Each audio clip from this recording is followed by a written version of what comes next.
நாம் இப்போ பார்க்க போகிற டாபிக் வந்து அட்வொகேட் ஜெனரல் ஆஃப் ஸ்டேட்.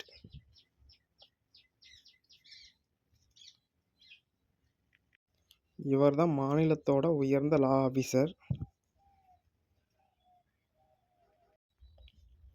இவர் ஆளுநர் தான் அப்பாயின்மெண்ட் பண்ணுறாரு.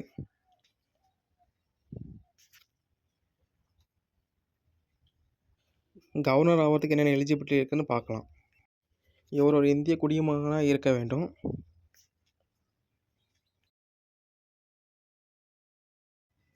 உயர் நீதிமன்ற நீதிபதியாக நியமிக்கப்படுபவராக இருக்க வேண்டும். இவர்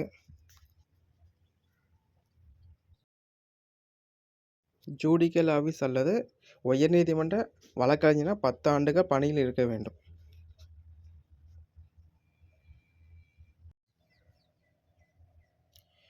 இவரோட பதவிகள் அரசியலமைப்பால் நிர்ணயிக்கப்படவில்லை. அரசியலமைப்பு சட்டத்தால் இவரை நீக்குவதற்கான அதிகாரமும் இல்லை. இவருக்கான ஊதியமும் அரசியலமைப்பால் வழங்கப்படுவதில்லை.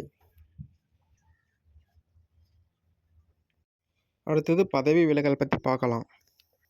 ஆளுநர் எப்போ வேணாலும் இவர் பதவி விட்டு விலகலாம்.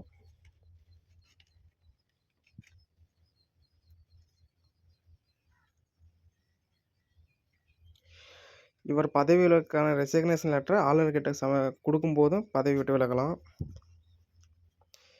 கவர்மெண்ட் கலைக்கப்படும் போது அல்லது மாற்றப்படும் போது இப்போ இவர் பதவி விட்டு விலகலாம்.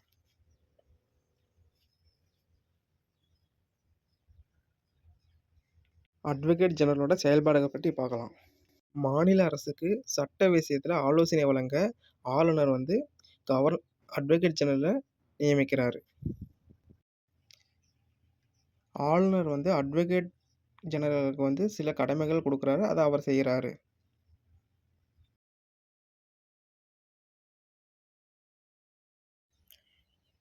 ஒரு மாநிலத்தில் உள்ள எந்த கோர்ட்டுனாலும் அவர் பார்வையாளராக அங்கே பங்கேற்க முடியும்.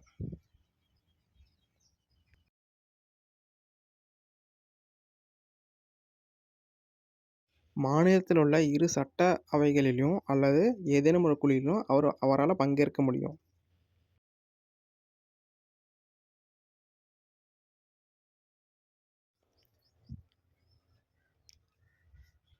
உறுப்பினராக அவரால் பங்கேற்க முடியும், ஆனால் அவருக்கு வாக்குரிமை இல்லை.